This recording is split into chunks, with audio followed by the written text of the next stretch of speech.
Hi, my name is Andrea Hammond, and I'm going to be sharing with you my food culture interview today. The first person that I interviewed is Erica. Her mother immigrated here from Denmark when she was 19 years old. She is half Danish and half Indian. She has no religious affiliation and is in the upper middle class. Some foods that are indicative of her culture are coffee, pancakes, potatoes, strawberries, fish, lots of dairy and baked goods like bread and jam, and a lot of pastries. She typically eats 2 to 3 meals every day. Foods that are needed to make a meal for her are vegetables, fruits, and cheese mainly. She eats with her whole family every day at the dining table around 9, 12, and 6. Christmas is the biggest holiday that she celebrates. In Danish culture, there are a lot of celebrations around Christmas. Christmas Eve is celebrated heavily, and Christmas Day is a more relaxing day to spend with family. She has a big meal on Christmas Eve with her whole family, and they open all of their presents. It is very hard to find a lot of Danish foods in the United States. The closest I have to Danish food is Norwegian food in the grocery section of IKEA.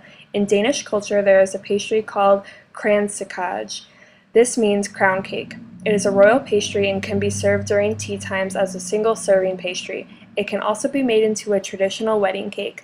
The cake is made into rings, and the rings are stacked on top of each other to make a tower, which is a wedding cake. In the Royal Danish Palace, they serve this cake on special occasions like Christmas, weddings, or for a new person is brought under the crown. Danish culture is very laid back. People make time to sit and have a cup of coffee and eat pastries. Americans are always so busy that drinking coffee and snacking are done on the go.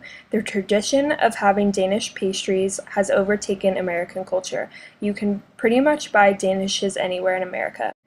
The next person that I interviewed was my coworker Alfredo. He moved here from Mexico when he was 20 years old.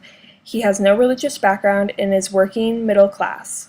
He grew up on a farm, so foods that are indicative of his culture are anything that he could hunt or grow, which include chicken, deer, beef, fish, fruit, vegetables, and grains.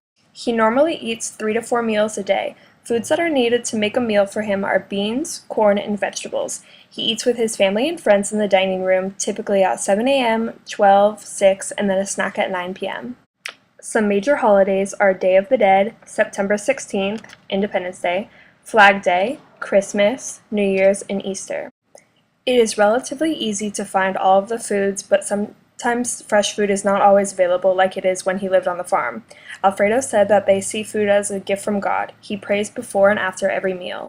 American culture has influenced his food habits by eating more frozen food rather than fresh. There is a lot more fast food and junk food available, and also sugary drinks like soda. Mexican culture has influenced America because you can pretty much find Mexican food anywhere.